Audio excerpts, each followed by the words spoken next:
Welcome to the Nameless. I felt the air move, but there was no wind.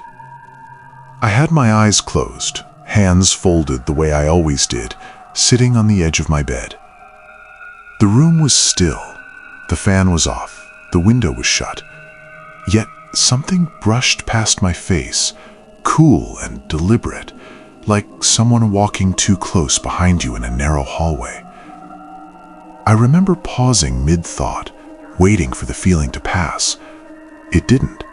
It circled instead, slow, patient, as if whatever caused it had time to spare. That was the first moment I thought maybe I wasn't alone when I prayed. Before all of that, my life was quiet in a way that felt earned. I rented a small one-bedroom apartment above a closed-down insurance office on the edge of town. It was cheap, clean enough, and mostly forgotten by everyone else. I worked evenings at a logistics warehouse, which meant my schedule was backwards from most people. I slept late, ate alone, and came home when the streets were empty and forgiving. I had picked up the habit of praying again, not out of fear, but routine. My grandmother used to say it helped her sleep. After she passed, I found myself sitting the same way she did, hands folded, head down, saying the same general words she once whispered at night. Nothing formal, nothing specific, just a way to slow my thoughts down. At first, it worked. I slept deeper. My dreams thinned out. The apartment felt neutral, like a place that didn't care whether I was there or not. The building itself was old but unremarkable. Thin walls, creaky pipes, the usual stuff. I had one neighbor downstairs who I never met, and a laundromat across the street that stayed lit all night. The glow from its sign leaked through my blinds and painted the ceiling in faint blue stripes. Things didn't turn strange all at once. It was more like noticing a sound you'd been hearing for weeks and only just realizing it didn't belong. The second time it happened, I was kneeling instead of sitting. My forehead rested against my clasped hands. I remember thinking about how cold the floor felt through the carpet. That was when the air shifted again. This time it moved down my back, slow and even, like a breath being released. I held still, waiting for the heater to kick on or a truck to pass outside. Nothing happened. When I opened my eyes, the room looked the same. The door was closed. The blinds hadn't moved. Still, the sense of being observed lingered, light but undeniable. I told myself it was just my body reacting to being still for too long. When you pay attention to nothing, your mind fills the gap. I stopped kneeling after that. I stayed on the bed where I felt less exposed. Over the next few weeks, small things stacked up. The apartment settled at night, but the sounds felt closer, more deliberate. Footsteps from above, even though there was no apartment above mine. A soft tapping inside the walls, always stopping when I focused on it. Once, while praying, I heard what sounded like fabric shifting behind me, the faint whisper of movement near the closet. Each time, I opened my eyes to an empty room. I tried changing the time I prayed, sometimes earlier, sometimes right before sleep. It didn't matter. The air always changed when I started.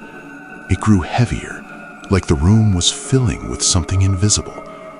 My thoughts slowed, not calmly, but thickly, as if pushing through fog. I remember thinking once that it felt like waiting for someone to speak.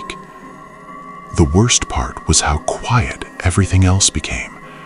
The distant traffic vanished. The hum from the streetlight outside cut out. Even the low ringing I usually heard when a room went silent disappeared. There was only the sense of space around me, stretched and attentive. I told myself I was imagining patterns because I was alone too much, that maybe the act of praying had trained my body to expect something in return. still, I started leaving a lamp on. Not because I saw anything, but because the darkness felt less empty than before, as if it could hold more than it should. One night, midway through my usual routine, I felt the mattress dip behind me. It was slight, almost polite, like someone sitting carefully so as not to disturb me. I froze, my hands still folded. I waited for the pressure to lift. It didn't. I didn't turn around. I didn't finish what I was saying either. I just stopped, my words thinning out until they were gone. The moment I did, the pressure eased. The mattress slowly returned to shape. When I looked back, the bed was empty. I slept with the light on after that. I tried skipping prayer entirely for a few nights. The apartment felt normal again. Sounds returned. My thoughts raced the way they always had. I told myself that was proof enough. Whatever I had been feeling was tied to the ritual, not the space. On the fourth night, I gave in. I missed the quiet focus, even if it came with that strange weight. I told myself I would stop the moment it felt wrong.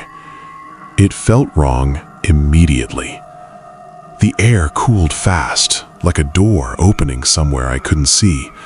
The familiar heaviness pressed in, closer than before. I didn't close my eyes this time. I watched the room as I spoke, my voice barely moving my lips. The closet door across from me was open a crack. I was sure I had closed it earlier. As I continued, the crack widened. Not smoothly. It shuddered, stopping and starting, as if something on the other side was hesitating. The darkness inside looked deeper than it should have, swallowing the light instead of reflecting it. I stopped again. The door stopped too. I sat there for a long time after that, telling myself there had to be a logical explanation. Old hinges, pressure changes, anything that didn't involve what my body already believed. But deep down, I had begun to feel certain of one thing.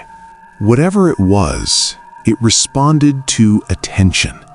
Not noise, not words, awareness. The next morning, I found a footprint in the thin dust near the closet. It wasn't detailed, just a smudge in the vague shape of a foot, as if someone had stepped there and then been erased. I didn't tell anyone. Saying it out loud felt like permission. The turning point came on a night when I was exhausted enough not to care. Work had run late. My head hurt.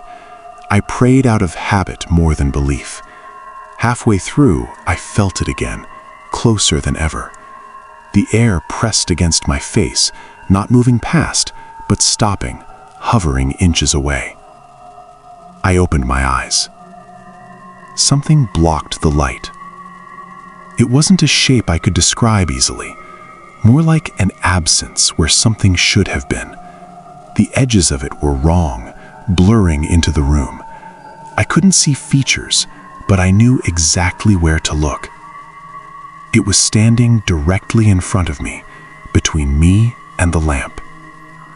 I didn't feel panic, just a heavy, sinking certainty. The longer I looked, the more the room seemed to lean toward it. Shadows bent inward.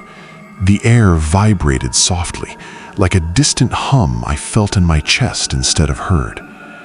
I realized then that it wasn't watching me pray. It was listening.